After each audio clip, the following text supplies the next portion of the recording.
story time. With the start of the fall semester right around the corner and many little babes excited to take the plunge into their first year of college life on their own, I thought I would take this opportunity to share a little didactic anecdote, if you will. I think a great piece of advice that I got before my freshman year of college, one that I will now bestow upon you, dear viewers, is that when it comes to the first few weeks of school, do not, under any circumstances, eat food alone. No matter who you are, who you were, who you hope to be, it is 100% socially acceptable to pop a squat next to a stranger or a group of strangers in your dining hall and ask, "Can I sit here?" Here's the thing, everyone's in the same boat and eating alone sucks, so don't do it. With that in mind, last August, right before the fall semester of my junior year, my roommate Riley and I had just moved into our very first apartment, which I will be referring to as the Lamp from here on out. The apartment was on the second floor of a really nice brick dental office, so there were like 2 landings after you unlocked the door downstairs before you got to our place. Anyway, after a brutal day in the Pittsburgh heat of moving and rearranging half-broken furniture, Riley and I decided to head down to the dining hall to grab some chow. Now, this was the beginning of O week, so the dining hall had literally just opened and freshmen were only just starting to filter their way into their dorms. Anywho, after picking a seat and getting our food, we realized that just a few tables down is just about, probably, the saddest sight that I ever did see. There was this boy, completely alone, sitting there with his food tucked away in the shadows, just staring off into the distance. And after some mild hesitation from Riley, I decided to go and invite him to sit with us. Now, I must admit, this wasn't the most selfless act. Full disclosure. Full disclosure, just embrace it and swoon! Full disclosure, full disclosure. After reading Perks of Being a Wallflower and forging an emotional connection with Patrick, and for living in Pittsburgh now for Pete's sake, I've always yearned for a protege, a little Charlie, if you will, to show the ropes. Hoping that this was the moment that these two facets finally collide, I walk over to his table and see that the plate of food that is in front of him is in fact just a plate of peas. Red flag number 1. Now, at the time, I rationalized it like, hey, he probably got a full meal and ate the rest and just wasn't in the mood for peas, so he left them for later. Yeah right, Benny. Yeah right. Pushing this incessant nagging of dread, screaming for me to ditch and leave as fast as I possibly could deep down, I asked the question that would single-handedly change the very course of my entire week. Can we sit here? Which was met with a very eager and excited, yeah. I hate awkward silences, so I will do just about everything in my ability to avoid them when I sense them coming. It's kind of like the Spidey sense, much less cool, but much more useful in my opinion.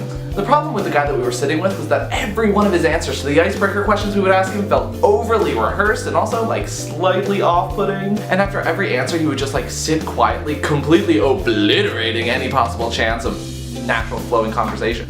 So, what brings you to Pittsburgh? I moved in early because I'm helping with recycling. What's your favorite movie? I have 3. Miss Congeniality, The Shawshank Redemption, and I forget the third one.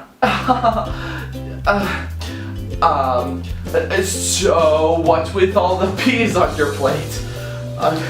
I really like peas, but I realize that I'm not that hungry. Ding, ding, ding, red flag, get out of there now, cadet, get out of there now, abort mission. Now, Riley and I were exchanging hardcore vibes, and after realizing that the awkward silence was too overbearing and not going away anytime soon, we decided to skedaddle out of there.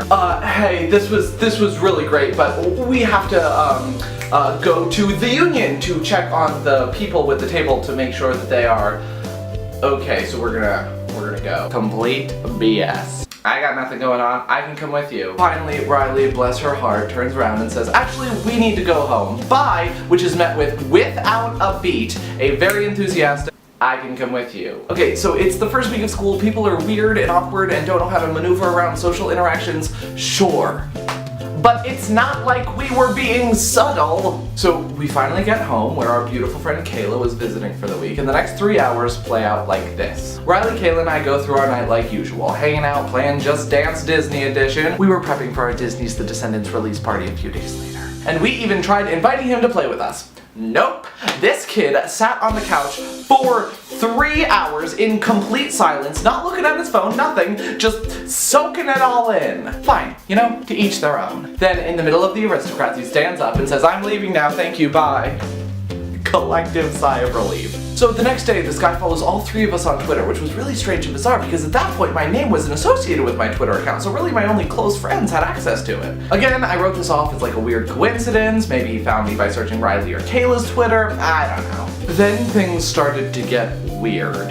As a week progresses, I start seeing this kid at weird hours of the night doing some like classic 1940s cartoon stalker moves. You know what I'm talking about, like pretending to read a newspaper on a bench, or following the victim and then comically jumping behind a tree for cover. It was so bizarre, and I hate confrontation, so whenever this would happen I would just text Riley and Kayla only to find out that these same things were happening to them. Red flag, red flag, red flag, red flag. Okay.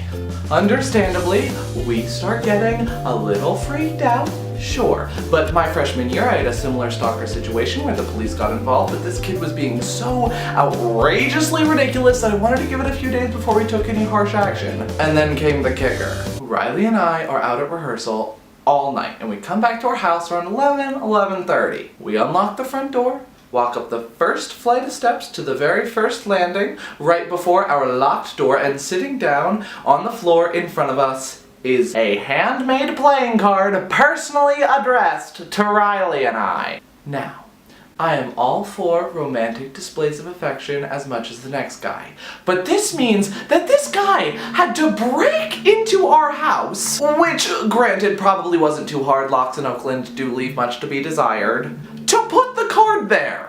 On the back it says something like, "Oh, thanks for having me over, it was really fun, I enjoyed it, hope to do it again soon," like relatively sweet, but the means of delivery was just so terrifying! Ah! Okay, I do wish there was some big climactic ending of the story with a police investigation where they discover he's a house elf trying to stop me from ever receiving my Hogwarts acceptance letter, but no, that's about it. We got the card, we blocked him on all social media, and that was that.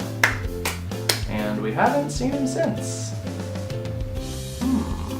This goes out to all you incoming freshmen. College is a place to experiment, to discover yourself, to put yourself in weird situations that you'll laugh about one day. It's a time to find friendship in people that you would never even think to talk to in high school. It's a time and place where you can finally find that one person who shares your love for Miss Congeniality, The Shawshank Redemption, and I forget the third one. However, all that being said, if you want to win someone's affection, the Joker probably isn't the ideal role model. A simple text message will do just fine. So thanks for watching. If you enjoyed, be sure to subscribe, and as always, until next time.